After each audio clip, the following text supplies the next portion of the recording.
Mari kita lihat bagaimana keadaan manusia sebelum kejatuhan. Manusia, Kejadian 1 ayat 26 dan 27 di sana dikatakan, berfirmanlah Allah, baiklah kita menjadikan manusia menurut gambar dan rupa kita. Manusia dalam rupa dan gambar Allah. Ayat 27, maka Allah menciptakan manusia itu menurut gambarnya, menurut gambar Allah diciptakannya dia. Laki-laki dan perempuan diciptakan mereka.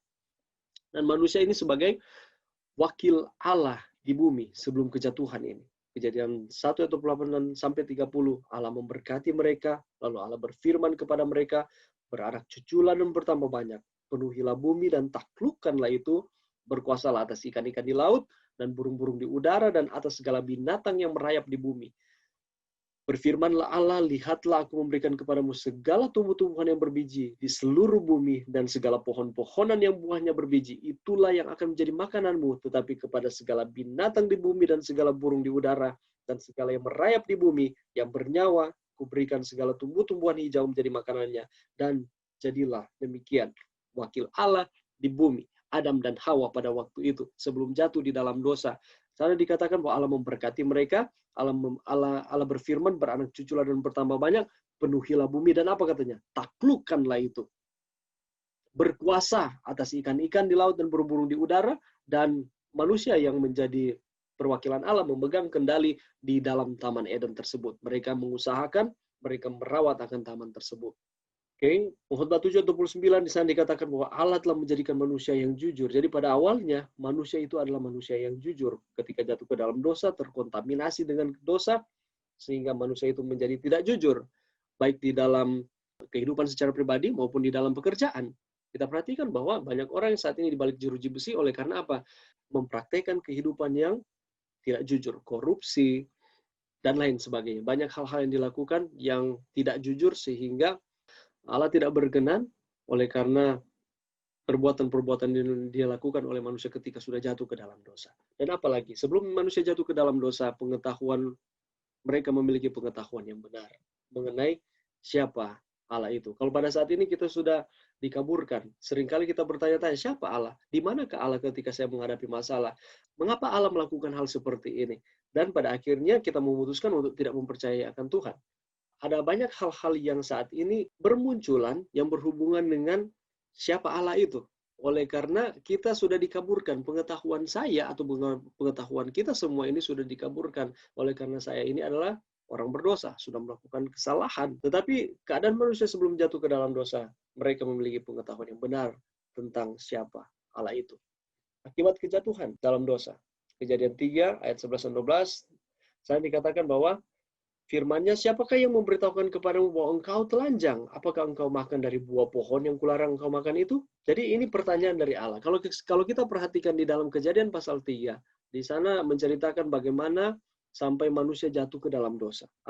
Ular digunakan sebagai mediator, digunakan oleh setan untuk menggoda Hawa, dan pada akhirnya Hawa mengambil akan buah tersebut dan memberikan itu kepada Adam, dan oleh karena cintanya kepada Hawa, istrinya, dan pada akhirnya mereka memakan akan buah tersebut, dan ketika mereka makan, mereka sadar bahwa mereka itu telanjang, dan ketika mereka telanjang, mereka bersembunyi. Dan kalau kita perhatikan konteks ayat tersebut, ketika mereka bersembunyi, Allah datang. Dan ketika Allah datang, apakah Allah tidak tahu di manakah mereka? Allah pasti mengetahui di mana mereka, di mana posisi tepatnya mereka ketika mereka bersembunyi. Tetapi kenapa Allah datang dan Allah bertanya, di manakah engkau? Siapakah yang memberitahukan kepadamu bahwa engkau telanjang? Apakah engkau makan dari buah pohon yang kularang engkau makan itu? Apakah Allah tidak mengetahui ini? Allah itu maha tahu dan Allah pastinya mengetahui. Tetapi kenapa Allah bertanya seperti ini? Jawabannya adalah Allah menginginkan respon dari manusia tersebut. Allah menginginkan kebesaran hati dari manusia tersebut untuk mengakui bahwa ya, mereka salah. Mereka telah melawan akan perintah Tuhan. Tetapi apa yang terjadi? Kalau kita lihat di dalam cerita tersebut, justru Adam mempersalahkan Hawa, Hawa mempersalahkan ular. Kalau ular boleh mempersalahkan, ular akan mempersalahkan siapa? Ular pastinya akan mempersalahkan pencipta. Jadi ujung-ujungnya mereka sedang mempersalahkan akan siapa? Pencipta dunia, pencipta manusia, dan pencipta alam semesta, yakni siapa? Allah itu sendiri. Itulah sebabnya Allah datang dan bertanya kepada mereka. Allah menginginkan respon dari mereka untuk Ya, mengakui bahwa saya salah oleh karena saya sudah melakukan pelanggaran, tetapi ternyata berbeda. Akibat dari dosa berdampak sangat luas bagi kehidupan manusia, menyentuh banyak aspek kesempurnaan yang semula pada saat ciptaan itu telah hilang. Secara fisik, mental, dan spiritual semuanya merosot, menurun. Kalau kita perhatikan saat ini, kita tidak luput dari berbagai macam penyakit. Saat ini COVID-19. Tidak tahu lagi ke depan akan seperti apa dan seperti apa. Lalu kita melihat bahwa seringkali kita terkontaminasi dengan keadaan ini. Tubuh kita menjadi sakit. Kehidupan kita atau tubuh kita menjadi merosot oleh karena penyakit dan pada akhirnya kita mati. Tidak ada yang bertahan ketika sudah jatuh ke dalam dosa. Dan apalagi mental kita, ada banyak mental illness saat ini. Orang-orang yang sakit mental. Ada banyak juga kemerosotan terjadi secara spiritual, secara kerohanian. Tidak lagi mau masuk ke gereja oleh karena ada yang mengatakan seperti ini, pendeta, saya punya dosa sudah terlalu banyak. Saya sudah tidak layak lagi untuk datang kepada Tuhan. Saya tidak mau lagi masuk ke gereja. Padahal dia lupa bahwa Allah mencari dan menyelamatkan yang hilang. Allah dekat dengan orang-orang yang berdosa dengan tujuan adalah untuk membawa mereka kepada pertobatan. Itulah sebabnya Yesus di dunia ini ketika dia melayani, orang-orang Farisi melihat bahwa dia duduk dengan orang-orang berdosa, perempuan-perempuan sundal, dan lain sebagainya. Dia makan dengan mereka, tetapi Yesus katakan, aku datang untuk mencari dan menyelamatkan yang hilang. Okay? Jadi, kehidupan fisik, kehidupan mental, spiritual itu semuanya merosot. Dan karena dosa, manusia putus hubungan dengan Allah dan terjadi perpisahan kekal dengan Allah. Itulah sebabnya Allah berinisiatif, bukan inisiatif manusia, untuk memberikan kesempatan kepada manusia. Lewat apa? Penebusan. Yesus Kristus. Dan dosa tidak hanya menutupi kita dari Allah, tetapi merusak di dalam jiwa manusia, baik kerinduan maupun kemampuan untuk mengenal Tuhan dengan yang lebih baik lagi. Mari kita lihat hubungan pendidikan dan penebusan. Apakah hubungan pendidikan dan penebusan ini? Pemikiran kita tentang pendidikan terlalu sempit dan dangkal hanya memikirkan pencapaian dari suatu bidang pengetahuan saja. Ini kita sudah pelajari di chapter 1. Itulah sebabnya harus ada tujuan jangka pendek, jangka panjang yang saya sudah katakan tadi. Oleh karena pendidikan kita hanya terlalu sempit. Kita seringkali berpikir, oke, yang penting saya sudah berkuliah, tujuannya hanya untuk bekerja, tujuannya saya mendapatkan gaji yang besar, tujuan saya mendapatkan rumah yang mewah. Hanya seperti itu. Dan kalau seperti itu, it's not enough. Itu tidak cukup. Lebih daripada itu, kita harus memiliki apa katanya? Tujuan jangka panjang, yaitu surga. Nah, pendidikan yang sejati adalah pendidikan yang mempersiapkan kehidupan masa kini dan kehidupan sepanjang masa dan di masa yang akan datang. Dan pernah lupa ini, penebusan adalah jembatan bagi manusia untuk dapat menjalani akan kehidupan kekal. Penebusan itu adalah jembatan bagi manusia untuk dapat menjalani akan kehidupan pada saat ini, dan juga jangan lupa bahwa kita ada kehidupan di masa yang akan datang. Bahwa Yesus sudah datang ke dunia, Yesus sudah mati bagi kita, dan Yesus berikan kesempatan kepada kita untuk mendapatkan atau mengecap akan kehidupan yang kekal tersebut. Kehidupan yang kekal hanya dapat dicapai oleh pengenalan yang dalam akan Allah. Mari kita belajar untuk mengenal Tuhan dengan lebih dalam lagi. Bagaimana caranya kita mengetahui atau mengenal akan Tuhan ini lebih dalam lagi? Lewat mempelajari akan firman. Kita berkomunikasi dengan Allah lewat doa. Dan Allah, bagaimana caranya Allah berkomunikasi dengan kita? Ialah lewat firman-Nya.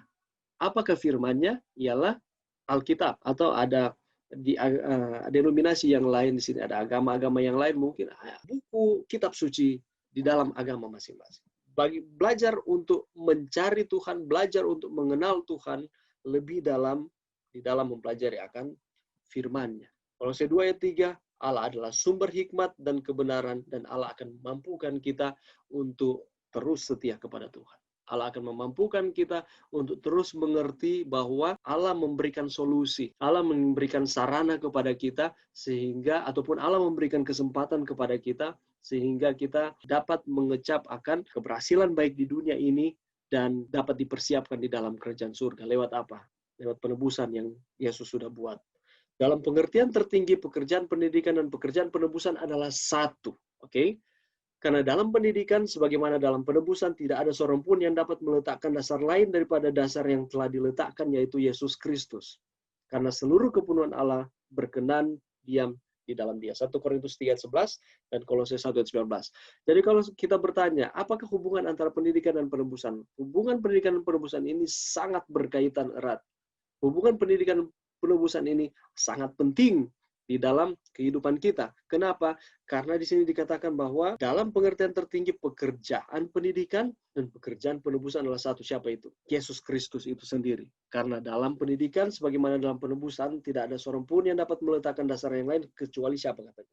Kecuali Yesus. Jadi pada saat ini setelah kita mempelajari akan video ini atau mempelajari akan pelajaran ini, kita bisa melihat bahwa pendidikan itu penting.